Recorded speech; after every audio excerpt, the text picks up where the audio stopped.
Vai pakalpojumu mājaslapā ir iespējams ieviest iespēju tiešsaistē iegādāties dāvanu kartes? Pie mums vērsās viens sporta klubs, kuram ir vairākas filiāles Rīgā. Un viena no lietām, ko viņi prasīja, hei, mums nav internetu veikals, bet mums ir vienkārši pakalpojuma mājaslapa, vai jūs varat ieviest funkcionalitāti, lai ir iespēja iegādāties dāvanu kartes tiešsaistē? Un īsta atbilde ir jā.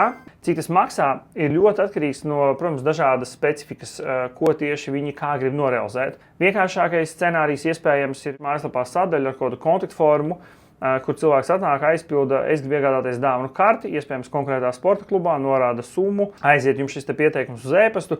Tad kāds jūs darbinieks manuāli veido šo dāvanu karti un sūta. Bet, ja jūs gribat automatizētāk, ir dažādas iespējas. Ir kādi moduļi, ko var uzstādīt, kas automātiski, piemēram, uzģenerē šo dāvanu karti. Ja, piemēram, tur cilvēks aizpilda, samaksā, norāda summu, samaksā, uzreiz visus datus norāda, un tā automātiski šī dāvanu karte tiek uzģenerēta. Ja, piemēram, jūs gribat, lai šī dāvanu karte vēl kaut kādu numuru paskatās, kaut kādā iekšējā datubāzē piešķir ID šai dāvanu kartei, salīdzina, ja, vai pēc tam, lai var kāds cilvēks otrā pusē, kad atnāk tas cilvēks ar dāvanu karti uz to sporta klubu, var pastīties uzreiz sistēmā, vai šāda dāvanu karte patiesībā eksistē. Tad atkal jātaisa integrācijas starp šo mājaslapu un iekšējo kodu sistēmu. Tā kā izveidot var, vienkārši jautājums ir, cik jūs gribat automatizēti, cik jūs gribat advancēt to veidot, no tā arī, protams, veidosies izmaksas. Ja arī jūs gribat attīstīt savu mājaslapu un izveidot iespēju tajā iegādāties dāvanu kartes, dodieties uz e-commerce mājaslapu e-komercija.lv un pieskieties bezmaksas konsultācijai.